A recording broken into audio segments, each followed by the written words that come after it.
Hello दोस्तों, स्वागत है इस सेशन में आप सभी का। इस सेशन में हम Indian economy Indian financial system, जो कि जैब एग्जाम का बहुत इंपॉर्टेंट कंपोनेंट है, उसके मॉड्यूल बी, उसका chapter 16 which is business cycle. Very very important chapter each shift में right, not just in each year, each shift each हर बार जो है ये क्वेश्चंस इस चैप्टर से पूछे जाते हैं इन द एग्जाम।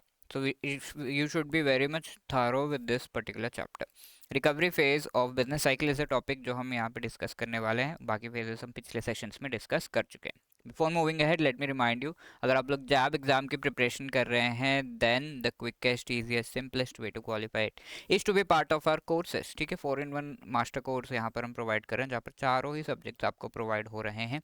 इसके अलावा you can avail the individual components का जो कोर्सेस है वो भी आप अवेल कर सकते हो। ओके, इंडिविजुअल कंपोनेंट्स प्रिपेयर करने के लिए। एंड अगर आप अवेल कर रहे हो bye clicking on the link description में दिया हुआ है, उसको क्लिक करके you can avail the course. और उस में आपको 75% का डिस्काउंट भी मिल सकता है। आई डोंट हैव 75 इस कोड को, कूपन कोड को अगर आप यूज़ करोगे। सो देर मत करिए, फटाफट से कोर्स में एनरोल करिए। Right, phases of business cycle we have seen already: boom phase, recession, depression and recovery। तो boom phase हमने कहा था सेलर्स मार्केट है, यहाँ पर जो इन्फ्लेशन, प्रॉफिट्स, ये सब काफ़ी हाई होते हैं, सैलरीड एम्प्लॉयज़ के लिए काफ़ी डिफिकल्टी होती है, डिमांड धीरे धीरे घटने लगती है। अब रिसेशन फेज में हमने कहा था कि किस तरीके से इसे क्राइसिस कहा जाता है। बूम फेज को क्या कहा जाता है? Sellers market. ठीक है, फास्ट ड्रॉप होने लगता है डिमांड में, जैसे कोविड के टाइम में, इनिशियल टाइम में हुआ था। डिमांड ड्रॉप होने लगती है, स्लोली सप्लाई भी ड्रॉप होने लगता है, प्रॉफिट्स कम होने लगते हैं, इन्वेस्टमेंट इंटरेस्ट रेट्स कम होने लगते हैं, और cost of factors of production ये भी कम होने लगता है। वेजेस जो है वो डिक्रीज करने लगते हैं, कई लोग छोड़ देते हैं और कई लोग को निकाला भी जाता है। सैलरीड एम्प्लॉयज़ अब क्या करते हैं, अब तो प्राइसेस कम हो रहे हैं, लेकिन हम और कम होगा जब प्राइस तब खरीदेंगे, तो वो पोस्टपोन करते हैं अपना कंजम्पशन। तो इस वजह से जो डिमांड है वो अभी भी गिरते रहता है, यानी कि ये जो एरो है वो अभी भी गिर रहा है। अब तो पॉजिटिव था, पकड़ा हुआ था हमने, बट अब नेगेटिव में चले जाएगा, which is the depression phase.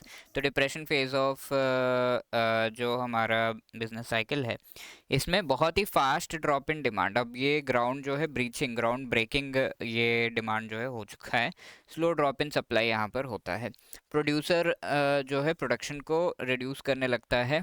अब सप्लाई जो है, सप्लाई के कंपैरिजन में डिमांड, सप्लाई तो कम हो रही है क्योंकि प्रोड्यूसर ने प्रोडक्शन कम कर दिया, लेकिन डिमांड उससे भी कम है, यानी कि 100 चीज़ें बन रही हैं तो 10 चीज़ें ही लोग खरीद रहे हैं, तो प्रॉफिट कहाँ से होगा? और चीज़ों के प्राइसेस जो है कम होते जाएंगे, क्योंकि कोई खरीद नहीं रहा तो चीज़ों के प्राइसेस कम होते हैं कि भाई कम प्राइस में तो खरीद लो कम से कम। इन्वेस्टमेंट इंटरेस्ट रेट जो है वो भी कम होते रहते हैं, वेजेस जो है कम होने लग रहे हैं, एंड लीस्ट अमाउंट ऑफ जो है इन्फ्लेशन रहता है, यानी कि प्राइसेस बहुत ही कम रहते हैं, सबसे कम रहते हैं in this particular phase. Unemployment भी सबसे हाई रहता है इस पर्टिकुलर फेस में। ठीक है, फैक्टर्स ऑफ प्रोडक्शन के कॉस्ट भी यहाँ पर कम होते रहते हैं। सैलरीड एम्प्लॉयज़ अब कहते हैं अब चलो अब हम खरीदना शुरू करते हैं, क्योंकि इससे कम प्राइस नहीं हो सकता है। पेट्रोल 80 रुपये से कम नहीं जा सकता, तो 80 रुपये में अगर आ गया तो खरीद लो, इससे पहले कि बढ़ जाए 100 पे। ठीक है, तो वो चीज़ वो खरीदना शुरू करते हैं। तो इससे सीड्स ऑफ रिकवरी। ठीक है, डिमांड जो बहुत कम था, अब धीरे धीरे डिमांड इंक्रीज होने लगता है। Okay, there is high desire for liquidity, right, यहाँ पर, एंड हायर जो कंजम्पशन है वो इंक्रीज होने लगता है। राइट, तो ये चीज़ें हमने देखी थी। अब रिकवरी फेज़ की हम बात कर रहे हैं, तो फाइनली रिकवरी फेज़ में क्या हो रहा है?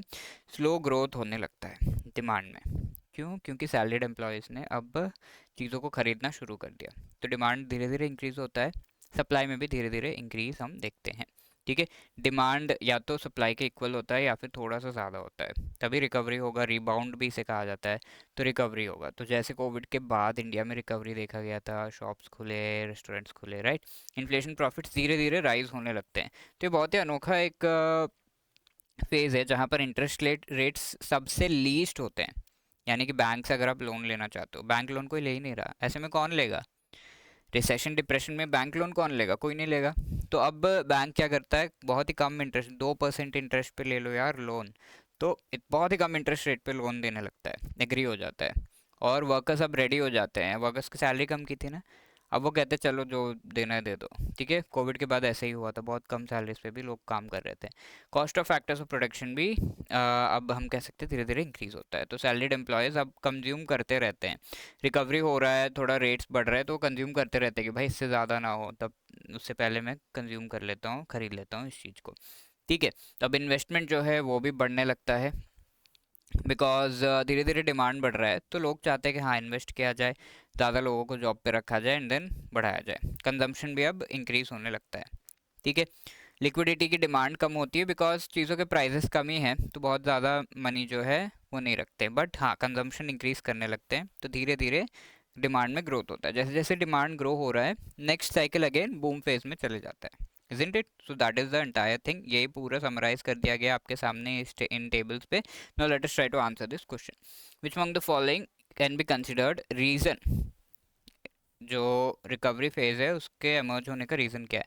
Workers after depression phase are ready to work for low wages, है ना, लो वेजेस में वो वर्क करने के लिए रेडी है, तो धीरे धीरे ग्रोथ होने लगता है। Banks are ready to lend it low interest rates, yes, lower interest rates पे वो पैसे देने के लिए रेडी हैं, तो इन्वेस्टमेंट्स भी होने लगते हैं।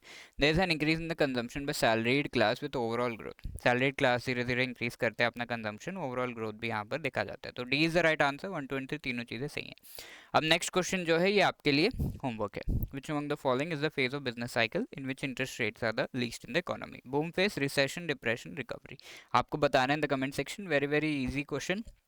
I hope all of you are answering this question. Before moving ahead, let me again remind you, अगर आप जॉब एग्जाम की प्रिपरेशन कर रहे हो तो the best, quickest, easiest way to qualify is to be part of our master course. 4 in 1 चारों subjects यहाँ पर पढ़ाया जा रहा है, IAFS, PPP, RBWM, AFM, या फिर इंडिविजुअल कंपोनेंट्स को भी पढ़ाया जा रहा है। Okay, so please do be part of it by clicking on the link given in the description. इसके अलावा आप जो है 75% का discount on all of the courses पा सकते हो by using this code edutap75. Okay, if you have any other queries you can always call us on 8146207241, या फिर आप ड्रॉप कर सकते हो मेल at hello@edutap.co.in। राइट, तो अगर आपके कोई क्वेरीज है पूछ सकते हो, या फिर आपको ये क्लासेस कैसी लग रही हैं उसका फीडबैक भी आप दे सकते हो। आप फीडबैक कमेंट सेक्शन में भी दे सकते हो। Thank you, all the best.